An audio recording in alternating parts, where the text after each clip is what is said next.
A tiny elderly woman walked into the market and placed the priciest cat food she could find into her basket. At the register, she said, "Only the finest for my sweet little kitten."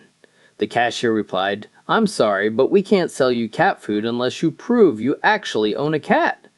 Some older folks buy it to eat, so management requires proof." So the old woman went home, fetched her cat, returned to the store, and they sold her the cat food. The following day she came back and picked out a dozen of the fanciest dog treats. Once again, the cashier said she needed proof of having a dog, insisting old people sometimes eat dog food too. Annoyed but patient, the old woman went home, brought her dog, and was finally allowed to buy the treats. On the third day, the old woman walked in carrying a box with a small hole cut into its lid. She set it on the counter and said, "Please put your finger in the hole." The cashier recoiled. "No way there could be a snake in there." The old woman smiled. "Nothing in that box is going to bite you." The cashier, hesitant but curious, slipped her finger in, then yanked it back out immediately. "That smells like crap."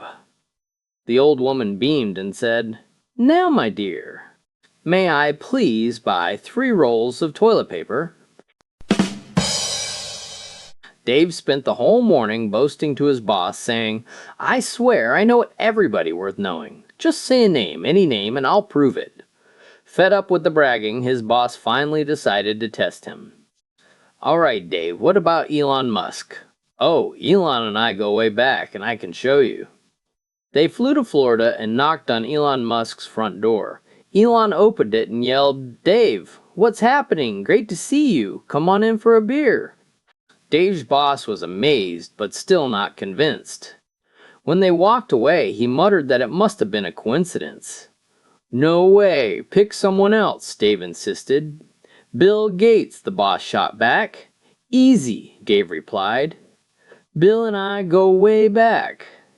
Let's head to California. At Microsoft headquarters, Bill Gates spotted Dave instantly and waved him over, saying, "Dave, what a surprise. I was just on my way to a meeting, but come on in with your friend. Let's have a beer first and catch up." The boss was rattled, but he still had doubts. When they stepped outside, he admitted he wasn't fully convinced.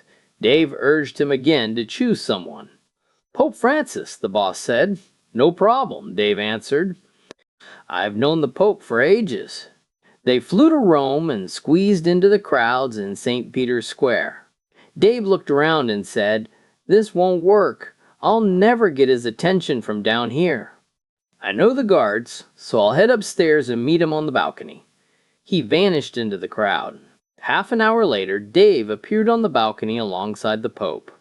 But when he got back down, he found his boss on the ground surrounded by paramedics.